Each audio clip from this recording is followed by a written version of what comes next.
Hello and welcome to the 2019 Victorian Disc Golf Open.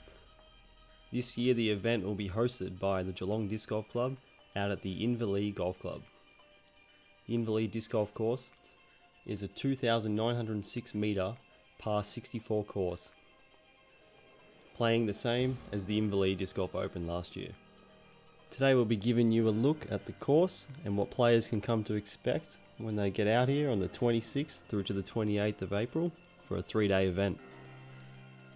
Make sure you jump on and register because this will be an event that you will not want to miss.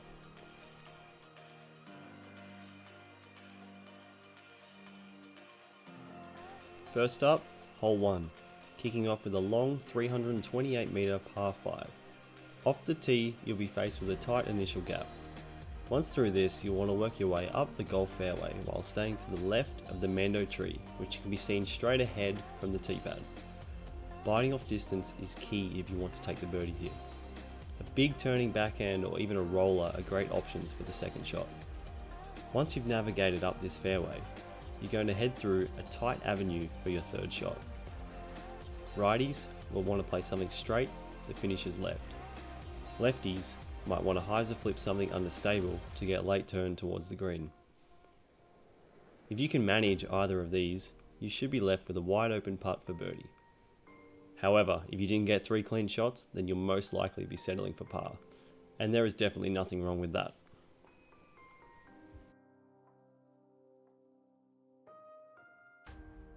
Hole 2, 184 metre par 4, playing back down towards the clubhouse.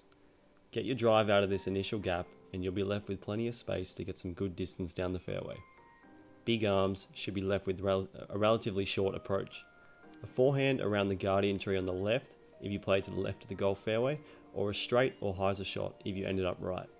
Again, a fairly open green, but any open greens on this course will be exposed if there is wind about. This is a must-get birdie for any big arm players.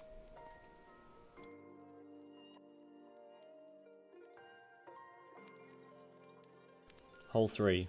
This is the first par 3 on the course, playing at 110 metres slightly downhill through a tight gap about halfway down the fairway. The straight shot is going to be the best play here if you want the birdie. However, there is a hyzer line for righties out to the right.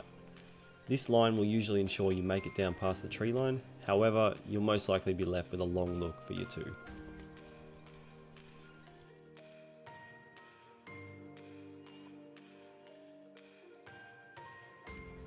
Hole 4, 92 metre par 3. From tee to green the elevation is much the same, but you'll have to navigate across this gully. A forced turnover with something overstable for righties will provide the best chance of putting it close.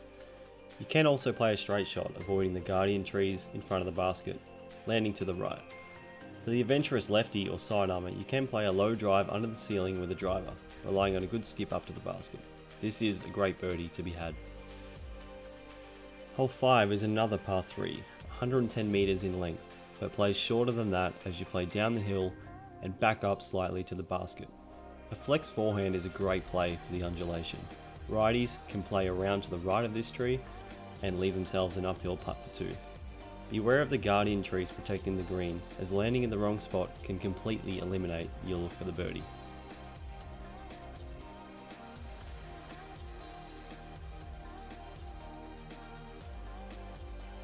Hole 6 is the longest par 4 on the course at 225 metres.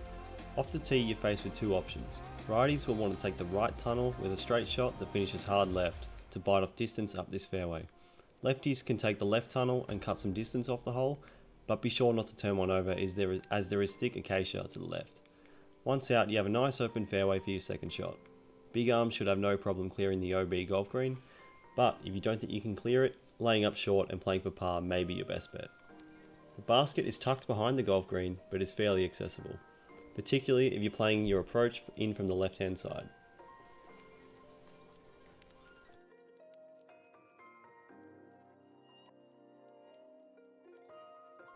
From the longest par 4 to the longest par 3, the 7th is a 130 metre monster that will require all of your distance and control to grab a 2. Hyzer flips may provide the best chance at getting to the green. If you can walk away with the 2 on this one, you're probably gaining a stroke on the field.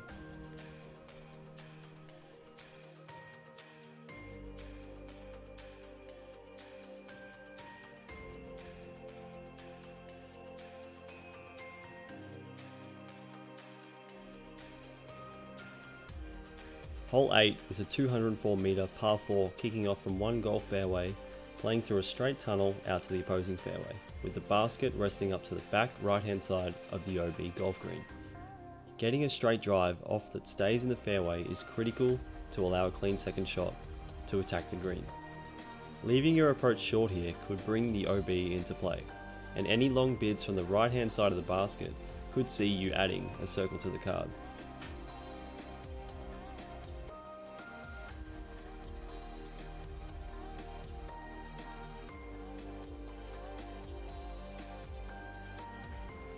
The ninth is a 98 metre par 3 with a couple of options off the tee. Righties will want to hang a hyzer out wide with enough on it to clear the OB green. Lefties can go left of the tree with a low straight shot that finishes right. This is another basket location that brings the OB green into play, so trying to park it will have its risks.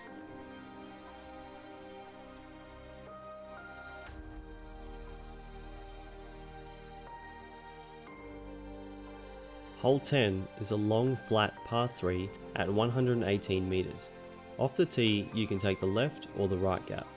The hole demands a low powerful hyzer to reach the green, with a low ceiling off the tee and a low ceiling as you approach the green. Hit a tree early and you could be faced with a challenging scramble to save your par.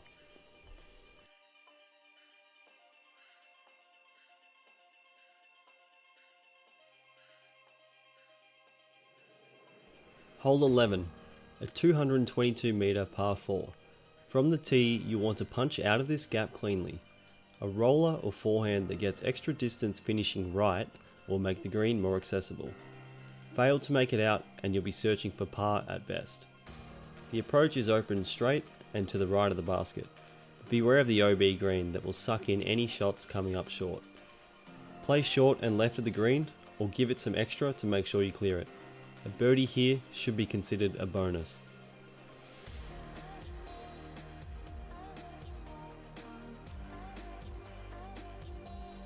Hole 12 is the shortest par 3 on the course at just 70 metres. Straight shot at the basket will be the most common play. If you can hit the gap, the only mistake you don't want to make is leaving it short. Lefties or those wanting to avoid the straight shot can try their luck at a spike hyzer over the top. If you've got an overhand, then this may be the hole to utilise it. This is a must get to for those wanting to shoot well. Hole 13 plays as the longest hole on the course. A par 5 at 333 metres playing straight down a golf fairway. There is no trouble to be had if you can stay in the fairway.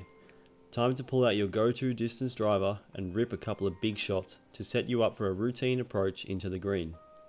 The green is most accessible when approaching with a forehand or a straight shot at the pin. Play too far to the right and you'll be bringing the OB green into play, and also the guardian trees protecting the green. This is a hole that the big arms will want to get the birdie on.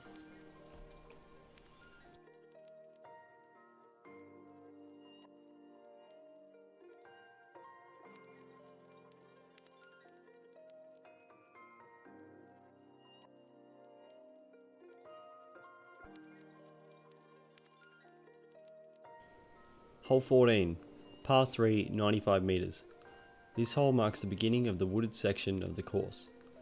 Don't be fooled by the beauty of the course down here, as the acacia lurks just beyond the tight, winding, manicured fairways. This hole sets up well for the left hyzer or forehand. Give it some airtime to carry the OB dam and you'll leave yourself with a birdie putt. Be careful not to flip one over as the left side of the green is heavily guarded and will force some pretty crafty looking putts. This is a great birdie to build confidence for the upcoming holes. Hole 15 is a par 4 playing at 165 metres. Don't be fooled by the length because this is one of the hardest holes on the course. A tight fairway off the tee with trees everywhere. Knowing where you want your drive to land is critical to set yourself up for a clean approach to the green. Missed your line? Well, you better be ready to scramble. There is a mando tree off to the left of the fairway to prevent players shooting across the dam, but you'll be wanting to stay clear of this side anyway. The approach shot is very demanding, requiring something to come in soft, landing on the tight peninsula. Come in with too much heat and you'll more than likely be finding yourself with a long putt straight back up the hillside. Leaving your approach right is a safer option, however you'll be most likely faced with a death putt. Walking away with a birdie here or even a par could be gaining strokes on the field. Hole 16 is a 120 metre par 3 that plays down this beautifully shaped fairway. The hole plays shorter due to the decline, so disking down in speed is a good option. A straight shot, flex or hyzer flip could find its way to the green, and if you can avoid the guardian trees protecting the front of the green, you should be left with a great look for birdie. Again, miss your line and you'll be scrambling for par.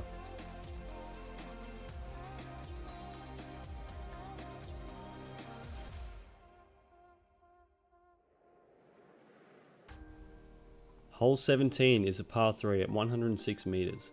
The hole plays down a really tight fairway, then finishes up on a slightly elevated green. Make it through this tunnel and you'll at least have a look for the 2. Hit early and bogey may be on the cards. If you can penetrate the well protected green on your drive, you'll be left with a great birdie chance.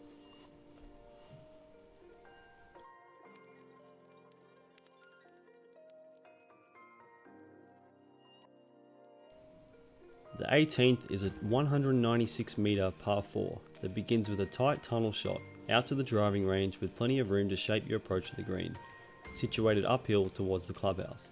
The drive here is critical if you want to grab a birdie. Righties will want to throw an anhyzer with something stable that holds the angle and then flattens or finishes left when clear of the tunnel. Lefties or those going the forehand will just want to get a soft hyzer out into the open. Get one out clean and you'll be left with an open approach. Fail to make it out with your drive and you'll be faced with a par at best. If you can get a look for the 3 here, you'll want to capitalise on it with your putt.